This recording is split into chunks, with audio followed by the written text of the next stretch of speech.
નમસ્કાર દર્શક મિત્રો, ફોકલ પોઈન્ટ બાય અજય ઉમટમાં ફરી એકવાર આપ સૌનું સ્વાગત છે.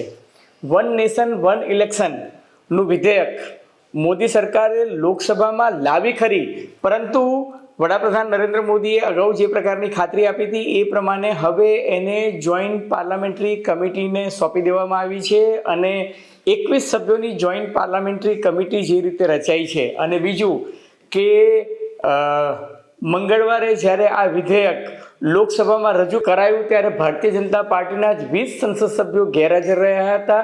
એ 20 સંસદ સભ્યોને ભાજપ સરકારે વ્હીપના અનાદર કરવા બદલ નોટિસ તો ફટકારી છે, પરંતુ સાથોસાથ ગૃહમાં એ પણ પુરવાર થઈ ગયું છે કે આ બિલને રજૂ કરતી વખતે જ્યારે મતદાન થયું ત્યારે ભારતીય જનતા પાર્ટી બલકે એનડીએની સરકાર પાસે 269 વિરુદ્ધ 198નો વિરોધ હતો. એનો અર્થ એ કે સિમ્પલ મેજોરિટીથી આ વિધેયક લોકસભામાં માત્ર રજૂ થયું છે, પરંતુ લોકસભામાં જો બંધારણીય સુધારાની દ્રષ્ટિએ જો આ વિધેયકને પસાર કરવાની નોબત આવે તો 364 જેટલા સંસદ સભ્યોના મતો તમારી તરફેણમાં હોવા જોઈએ, જે હાલના સંજોગોમાં દેખાતું નથી.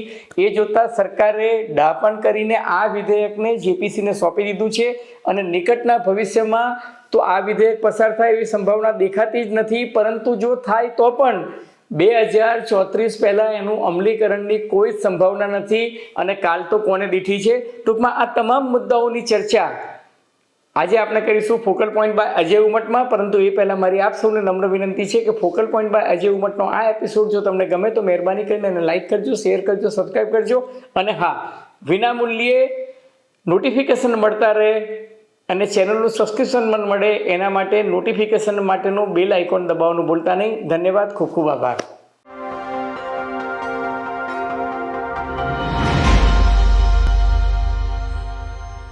તો મિત્રો, મંગળવારે મોદી સરકારે એક મંગળ કાર્ય કરી અને આ વિધેયક વન નેશન વન ઇલેક્શનનું લોકસભામાં રજૂ તો કરી દીધું, પરંતુ કહે છે ને કે આરંભમાં જે અપશુકન થયા એ અપશુકન એ હતા કે ભારતીય જનતા પાર્ટીના જ સિનિયર દિગ્ગજો જેમ કે નીતિન ગડકરી, જ્યોતિરાદિત્ય જેવા કેન્દ્રીય મંત્રીઓ ઉપરાંત ગિરિરાજ સિંઘ જેવા સિનિયર સભ્યો સહિત કુલ ભારતીય જનતા પાર્ટીના જ 20 સંસદ સભ્યોએ ભાજપે આપેલા વ્હીપનો અનાદર કરીને ગેરહાજર રહ્યા હતા. અને આ તો સારું હતું કે આમાં કોઈ બહુમતી કે લઘુમતીનો પ્રશ્ન નહોતો, પરંતુ આ બિલને સિમ્પલી લોકસભામાં માઉન્ટ કરવાનું હતું. અને એ વખતે પણ ભારતીય જનતા પાર્ટીને જે જોઈતી હતી ઈચ્છિત સિમ્પલ મેજોરિટી 272 નહોતી, પરંતુ સાદી બહુમતીથી, કારણ કે સામા પક્ષે વિપક્ષો 15 વિપક્ષોએ જેનો વિરોધ કર્યો એના મતદાનની સંખ્યા જે છે 198 થતી હતી, એટલે 198 વિરુદ્ધ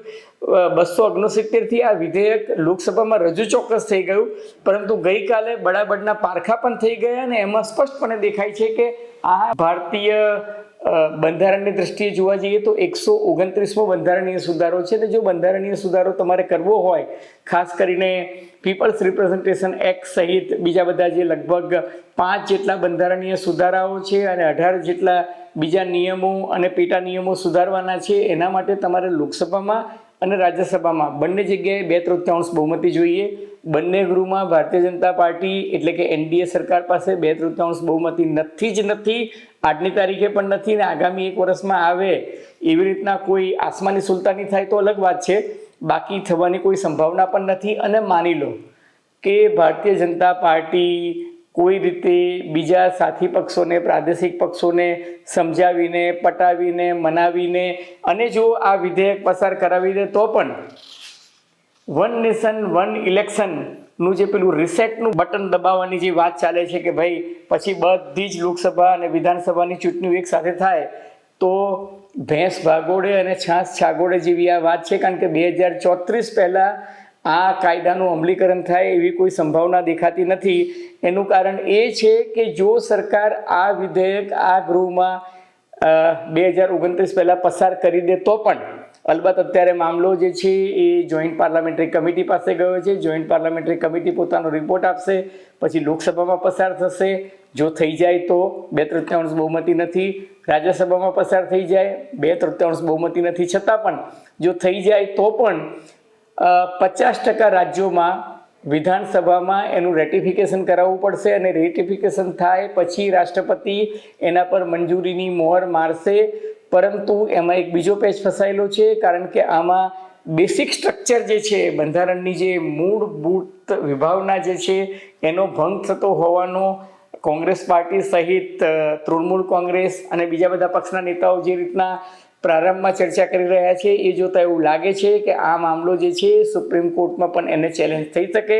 અને જો સુપ્રીમ કોર્ટમાં એ ચેલેન્જ થાય અને સુપ્રીમ કોર્ટને એવું લાગે કે આ બંધારણીય રીતે આ યોગ્ય નથી, તો ભારતના બંધારણની બ્યુટી એ છે કે સંસદે પસાર કરેલો કાયદો છે એ પણ ગેરબંધારણીય છે એવું આપણે સુપ્રીમ કોર્ટ કહી શકે છે. જેવું જો તમને યાદ હોય તો અગાઉ NIMC જે હતું, દાખલા તરીકે સુપ્રીમ કોર્ટમાં કોલેજિયમની રૂએ જે રીતના નેશનલ જ્યુડિશિયલ કમિશનમાં જજીસની અપોઇન્ટમેન્ટ કરવાની જે જોગવાઈ જે મોદી સરકારે આવીને સૌથી પહેલી પોતાના બંધારણીય સુધારામાં કરી હતી, એને સુપ્રીમ કોર્ટે ગેરબંધારણીય ઠેરવી હતી, એ પણ થઈ શકે. દાખલા તરીકે આ બોન્ડ જે લાવ્યા હતા, ઇલેક્ટોરલ બોન્ડ, એને પણ સુપ્રીમ કોર્ટે ગેરબંધારણીય ઠેરવ્યા હતા. એટલે સુપ્રીમ કોર્ટ પાસે સત્તા છે અને સુપ્રીમ કોર્ટે સત્તાનો ઉપયોગ કરી અને બંધારણીય સુધારાને રદ બાતલ પણ ઠેરવી શકે છે. અને આપણે સૌ જાણીએ છીએ જે અત્યારે વિપક્ષની ચિંતા છે, દાખલા તરીકે છેલ્લા 5 વર્ષમાં તમે જોયું હોય તો મહારાષ્ટ્રની સરકારમાં તોડફોડ કરવામાં આવી, મધ્યપ્રદેશની કમલનાથની ચૂંટાયેલી સરકાર હતી એમાં પણ તોડફોડ થઈ હતી, કર્ણાટકની સરકાર હતી એમાં પણ તોડફોડ થઈ, ત્યારબાદ હિમાચલ પ્રદેશની સરકારમાં તોડફોડ થઈ, બિહારમાં તો નીતિશ કુમાર એક વખત લાલુ યાદવ સાથે, એક વખત ભાજપ સાથે, ફરી પાછા લાલુ યાદવ સાથે, ફરી પાછા નીતિશ કુમાર સાથે. તો આ રીતના જો રાજ્ય સરકારો તૂટે અને નવી બને અને નવી ચૂંટાયેલી સરકાર જે છે એની અવધિ માત્ર જે 5 વર્ષનો સમય પીરિયડ હોય એમાંથી જેટલો સમય બાકી હોય એટલા માટે જ કરવાના જે બંધારણીય જોગવાઈ છે એને દેખીતી રીતે સુપ્રીમ કોર્ટમાં ચેલેન્જ કરવામાં આવશે એવું અત્યારના તબક્કે લાગી રહ્યું છે.